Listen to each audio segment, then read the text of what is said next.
Bismillahirrahmanirrahim. Buat kawan-kawan media semua, ini juga sekali lagi sebagai jawaban saya atas semuanya.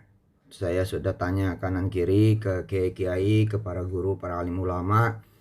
Jawaban semuanya adalah bahwa saya boleh menyampaikan kebenaran. Maka bismillahirrahmanirrahim. Ini juga udah pernah saya sampaikan bahwa hal yang terjadi pada saya dengan izin Allah ini adalah karena awalnya salah sangkanya seseorang yang mulia yang pernah berjasa dalam hidup saya, tapi salah sangka menyangka bahwa saya adalah orang yang sangat tidak beradab, orang yang sangat tidak berakhlak, orang yang sangat jahat, yang sangat buruk. Dan kemudian datanglah sifat hasad, hasut, iri dengki dari seseorang yang juga dimuliakan Allah Subhanahu wa taala, yang juga saya yakin semuanya karena salah saja. Dan ini adalah perbuatan setan yang sama-sama kita harus berlindung kepada Allah Subhanahu wa taala supaya tidak saling menghujat, tidak saling mengorek kejahatan, tidak saling mengorek keburukan, kesalahan yang pastinya ada.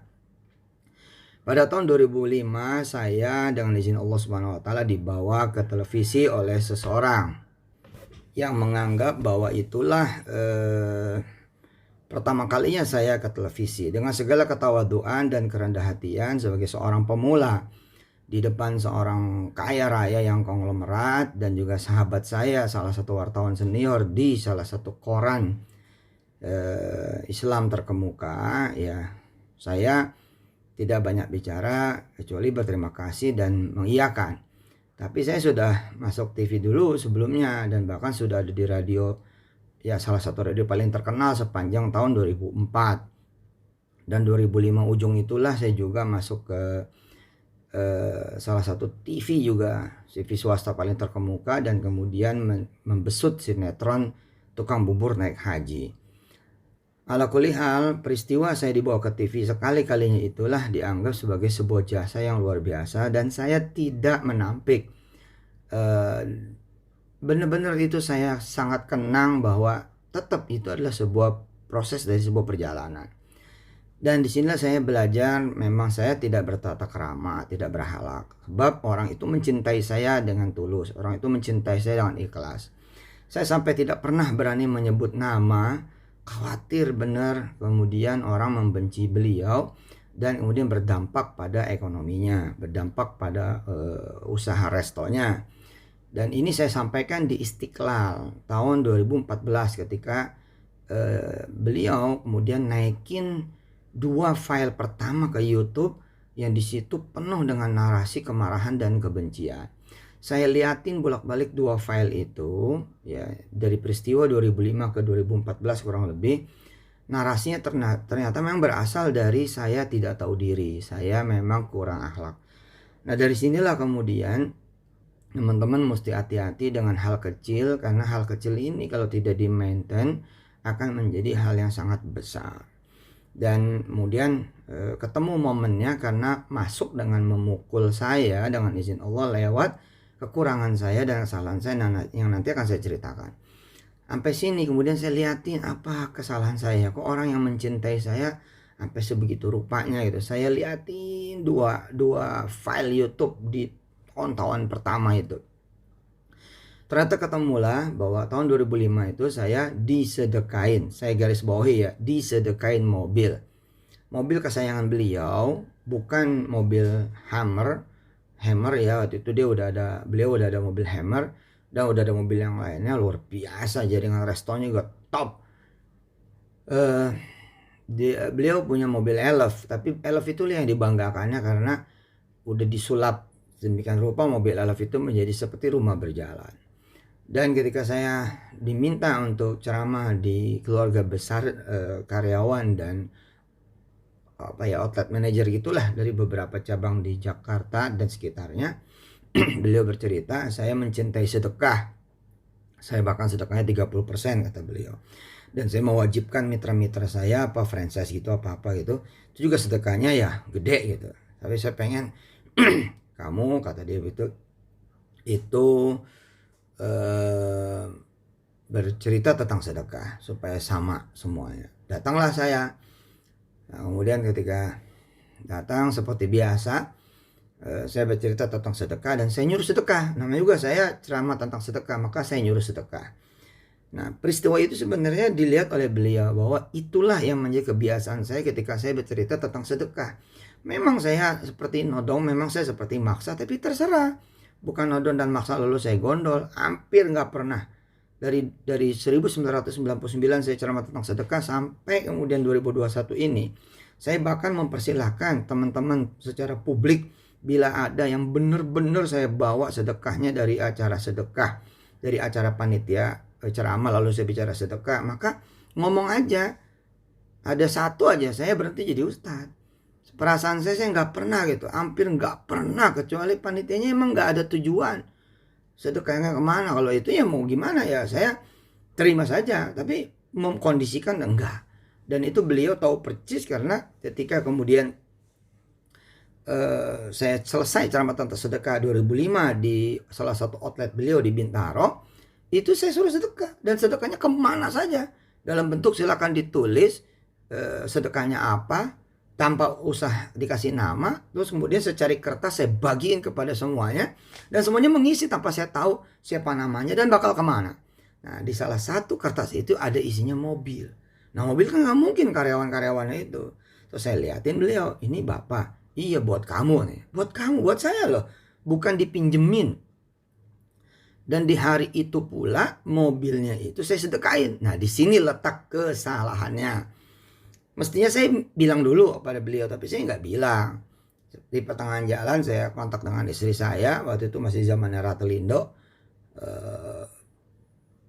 Dan saya memang naik motor ketika beliau bilang masih miskin, dan saya terima. Tapi 2001 dengan izin Allah Subhanahu wa taala saya udah matur kiai-kiai juga, boleh nggak menyampaikan ini? Mereka bilang ya sampaikan aja sebagai sebuah kebenaran. Nah, 2001 saya tuh udah sedekah mobil. Bukan berarti saya datang 2005 itu ada motor. Nah, ini saya hati-hati ngomong begini nih, takut sombong gitu. Tapi ya bismillah, ini saya sampaikan. Kemudian 2003 udah pakai Mercy dengan izin Allah, bahwa saya datang pakai motor. Ya saya emang suka motor, saya juga anak motor itu ya. Lagian deket ngapain juga bawa mobil itu, dari daerah Bilangan, Ciledug, Cipondo ke Bintaro macet lah, mendingan naik motor gitu, bisa lewat kampung ke kampung gitu kan. Nah, hari pertama 2005 itu saya disedekain mobil, hari itu juga saya sedekain lagi, dan mobil itu sampai sekarang masih ada. Nah, katanya mau diperkarakan lagi tuh mobil sebagai perkara baru ya, dari 2000 sekian belas. Wah, sekian markas kepolisian, orang dipakai sana sini untuk kemudian melaporkan saya. Alhamdulillah, saya nggak pernah berlindung di balik ketek siapapun, nggak pernah berlindung di balik kemudian rezim ini rezim itu, nggak pernah. Saya jalanin, tanya aja polisi-polisi yang mereksa saya, nggak ada pakai duit juga. Paling tukar sama ceramah gitu kan di markas tersebut, karena mereka juga percaya nggak mungkin lah saya nipu begitu. Tapi saya jalanin tuh, ada yang 2 hari BAP-nya, Masya Allah, mesti bolak-balik. Ada yang kemudian balik lagi, revisi apa, ada macam-macam udah. Ya saya jalanin aja. Ada kali 5 atau 8 gitu. Sampai ke tingkat Polres sih. Dari mulai Baraskrim, Polda, ini Polda itu sampai Polres. Kemudian terakhir di pengadilan negeri. Kalau ngelaporin, diem, minta ampun, udah gegap gempita. Media lah segala macam, giliran kalah, diem aja. Dan saya juga nggak pernah berhasrat untuk mukul balik, nggak pernah. Ya, nggak pernah. Ini sebagai jawaban kepada teman-teman dia, ya ambil aja udah. Nggak, saya mah apa ya, pengennya tuh nggak saling klarifikasi, nggak saling hujat. Uang yang dipermasalahkan ini 1-2 kok, nggak beneran banyak kayak apa tahu yang dibayangkan teman-teman. Enggak, dari 2.900 orang yang ikut patungan usaha di 2012 ya, itu dengan izin Allah Subhanahu wa taala 2.500 lebih itu udah dipulangin. Sisanya ini kan nggak tahu, saya juga nih masalah data dan lain-lain, bukan masalah justru kelemahan, enggak, di 2.500 loh. Datanya ada loh, dan saya koordinasi loh dengan teman-teman OJK, BI, teman-teman di Kementerian Koperasi, Satgas Waspada Investasi. Ini saya terbuka nyampaikan, ya nggak mungkin dong bohong dong. Masa saya nyebut OJK, BI, Kementerian Koperasi lain-lain, saya bohong numpang berlindung? Enggak lah. Nah, peristiwa 2012 patungan usaha itu nih ceritanya lompat-lompat nih. Itulah yang kemudian melahirkan aset manajemen syariah. Umat sekian puluh tahun nggak pernah punya loh aset manajemen syariah. Sekarang punya loh. Ini udah waktunya terbang. Terus umat juga nggak ngerti apa-apa, dengan izin Allah sedikit sekali yang mengetahui tentang dunia keuangan. Ini kita bawa bahwa masih ada cacat-cacat di perjuangan kita menegakkan ekonomi umat. Ya ayo, wong saya nggak kemana-mana. Hotelnya juga berdiri dengan segala macam rupa. Kita tanggung dengan izin Allah. Udah mah bengkak pembangunannya. Udah mah kemudian nanggung bunga BTN yang sebulan bisa 500 juta. Terus kemudian menanggung beban mesti nambahin beli tanah, kemudian motong 2 lantai. Kalau nggak ada diskresi dan segala macam, wah nggak kepake tuh hotel. Ya namanya juga anak muda zaman itu. Banyak kekurangan, banyak kelemahan, tapi kan itu yang dibimbing oleh OJK, oleh teman-teman BI, sehingga lahirlah Imani Syariah, Imani dan Imani Syariah, kemudian lahir Petren Asset Management, dan lain sebagainya. Semua belum berakhir. Semua masih perjalanan, belum berakhir, dan saya masih berdiri. Nah, ketika saya melihat ini dipulangin adalah sebagai solusinya, ya saya pulangin. Rentang dari 2012 sampai 2021 saya dengan kawan-kawan dengan izin Allah memulangkan loh 2.500 lebih loh.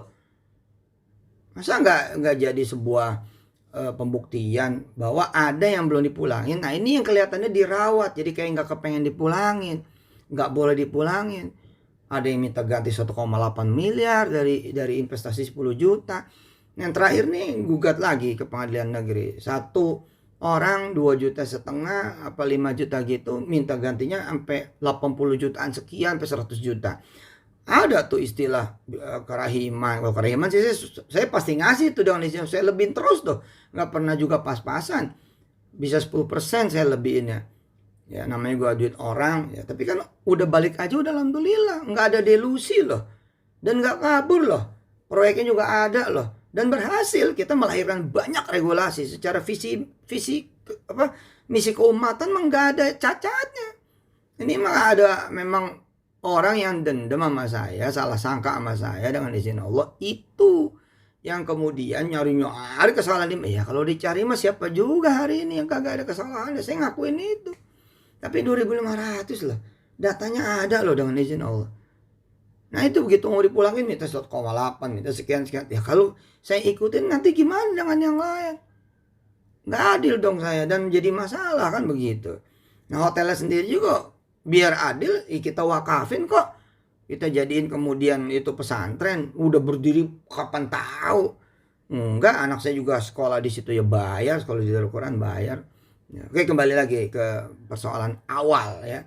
Ini udah pernah saya sampaikan loh sebenarnya, cuman nggak rame kan kalau kebenaran mah. Tapi kalau begitu mah pasti rame. Izin Allah Subhanahu Wa Taala, mudah-mudahan ini tidak mengurangi pahala dan kebaikan dari siapapun ya, dari beliau, dari saya, dari siapa aja yang terlibat, kan semua maksudnya baik.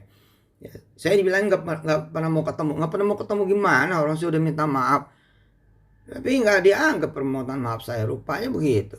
Kemarin laporan polisi minta dicabut, saya cabut. Tapi begitu saya cabut, narasinya begitu lagi. Padahal udah ada surat permohonan dan permintaan maaf yang ada di Bareskrim surat itu.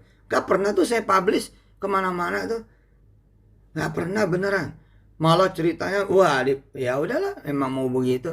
Nah teman-teman media, ini sebagai jawaban juga ya. Silakan, saya agak kurang berkenan ya press conference untuk urusan beginian. Udah ambil aja dari Instagram saya dan Facebook saya.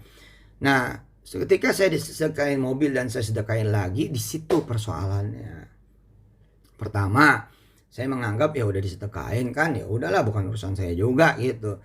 Nah, ketika perpanjangan STNK, nah di situ saya salah pakai sopir saya. Mestinya kan yang ngomong saya lah, ke beliau yang ngasih, masa sopir saya. Nah, saya enggak dong tuh. Disitulah kurang adab gitu.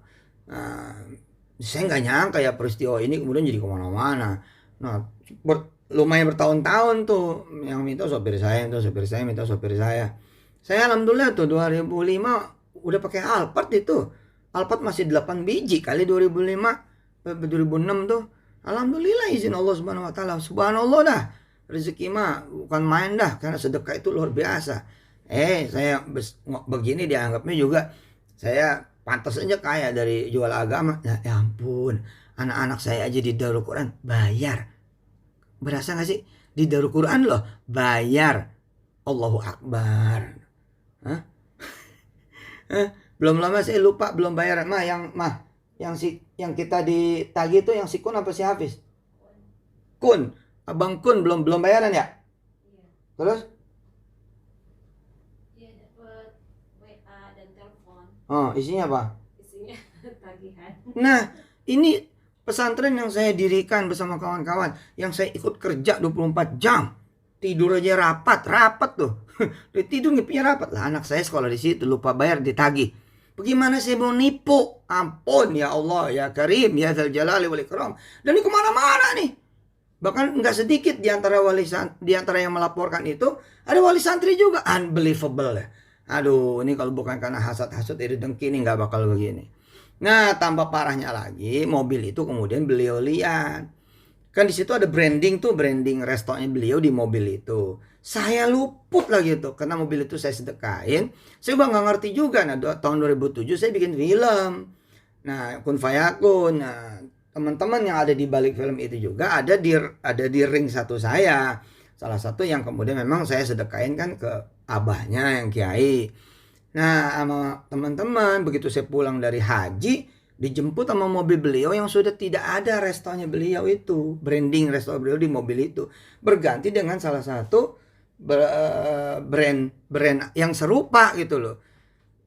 Tapi brand merek lain. Nah, saya nggak nyangka juga kalau itu akan jadi masalah, dan memang masalah harusnya. Ya saya yang memang nggak belajar. Nah, saya sering bilang ada kesalahan saya. Ya itu kesalahan saya. Kalau soal tipu menipu mah kagak dah. Terus saya dibilang juga soal batu bara, enggak.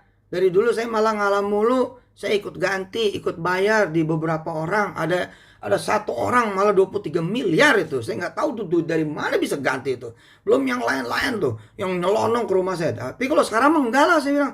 Kalau sekarang ada yang mau mempermasalahkan lagi, saya bilang ke polisi aja sih udah. Buktiin di sono aja udah. Selama ini juga ke polisi melulu, pakai pengacara melulu, ya nggak apa-apa. Nah, jadi kemarahan lah itu dianggapnya saya punya usaha yang serupa dengan usaha beliau, nggak tahu diri, nggak tahu akhlak, nggak tahu adab, kira-kira seperti itu. Nah, gara-gara itulah kemudian terjadi seperti sekarang. Dia modalin betul semua orang untuk kesana kemari tuh orangnya beliau untuk mencari di mana kesalahan saya. Ya, kepada Allah saya pulangin, terserah. Kemarin juga ada teman-teman media kan yang mau wawancara saya bilang enggak, silakan aja dari belah sono. Dan saya lihat memang udah naik tuh yang dari belah sono. Ya nggak apa-apa, bismillah aja. Dan saya serahkan kepada teman-teman semua, mau narasinya kayak apapun saya serahkan, terserah. Saya pengen bangun rumah tahfiz saya di mana-mana. Sekarang rumah tahfiz sudah 1.400-an yang berbendera Darul Quran dengan izin Allah Subhanahu wa taala. Itu duit donasi udah kayak apa tuh? Udah nggak ngerti lah. Makan minum semua gratis, ya, menggerakkan muhsinin seluruh Indonesia, bahkan mancanegara, orang-orang Islam Indonesia yang ada di luar, dan ribuan yang beririsan. Dan di mana-mana tahfiz sekarang menjadi program yang nomor 1 di sekolah, di madrasah, di tempat kuliah gitu. Alhamdulillah gitu. Nah, di sana saya sebutir beras aja nggak bisnis tuh, pakaian seragam nggak bisnis tuh, apalagi nipu. Duitnya tuh yang beredar bukan miliar, ratusan miliar yang beredar.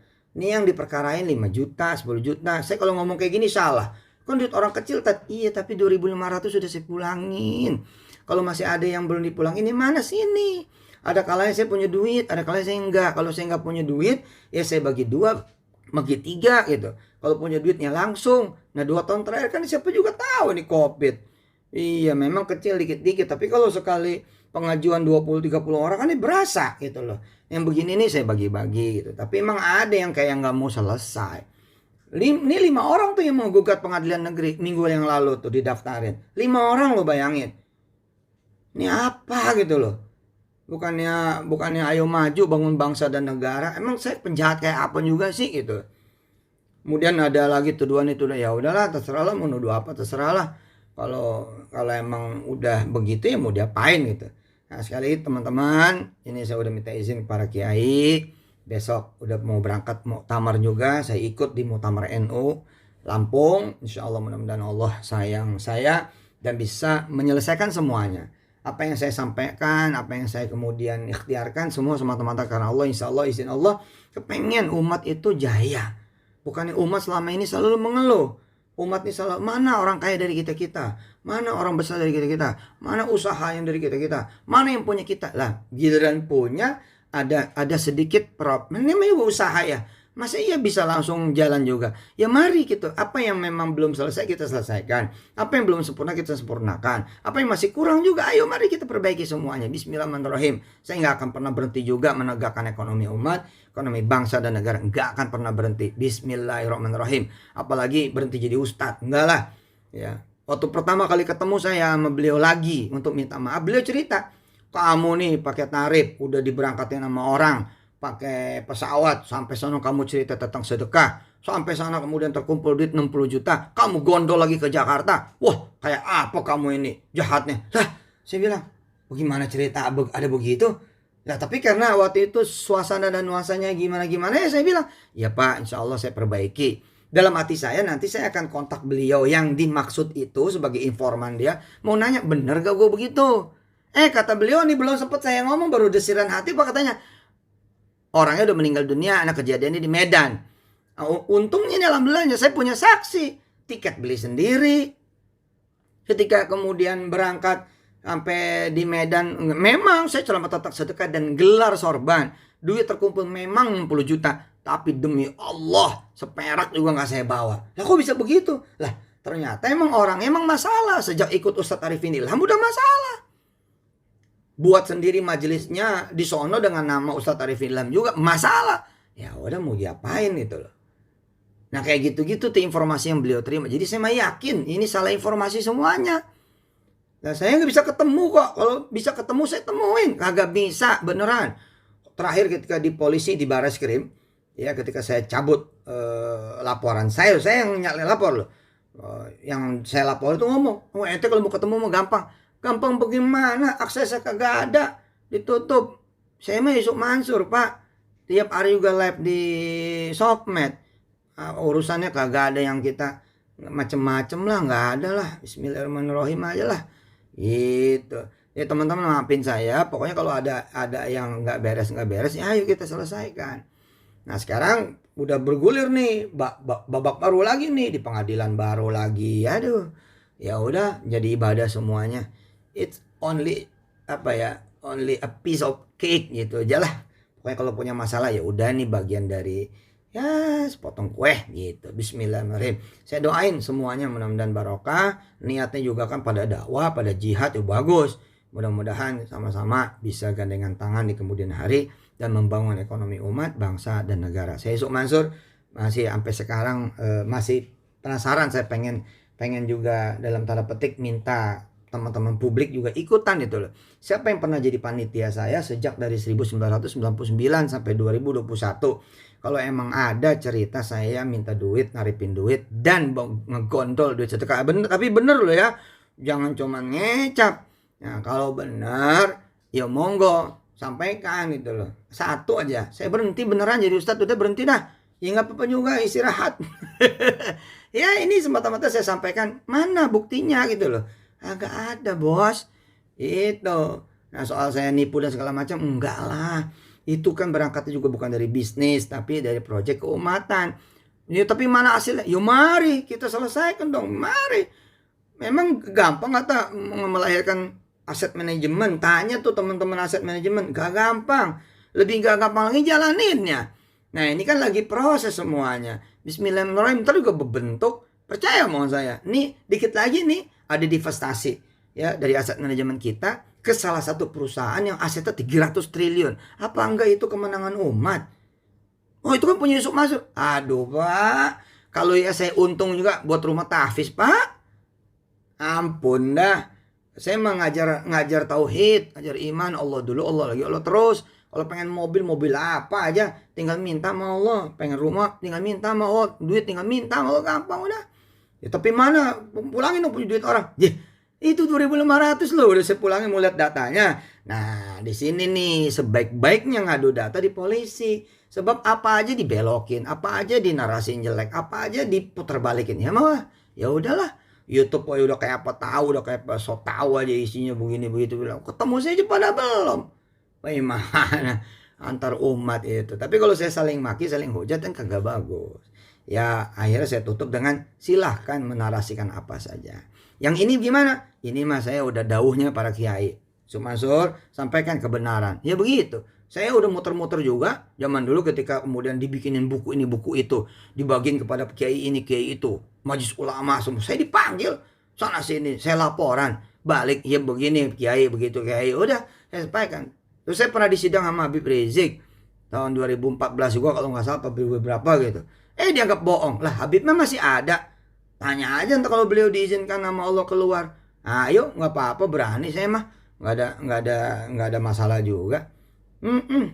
Nah justru yang minta saya disidang itu kagak datang. Ya beliau sama orang-orang itu kagak datang. Bagaimana? Sampai Habib Rizik berdiri, demi Allah Habib Rizik berdiri lalu bilang ini Yusuf Mansur yang benar karena dia datang. Tuh coba orang apa coba? Tuh orang masih hidup. Mudah-mudahan kita doain keluar beliau beneran. Ntar dah kalau beliau enak hati begitu keluar, kita datang kepada beliau. Bener gak Yusuf Mansur ngomong begitu? Gitu. Makasih deh, panjang lebar nih jadinya. Makasih teman-teman media. Makasih sekali lagi. Wassalamualaikum warahmatullahi wabarakatuh.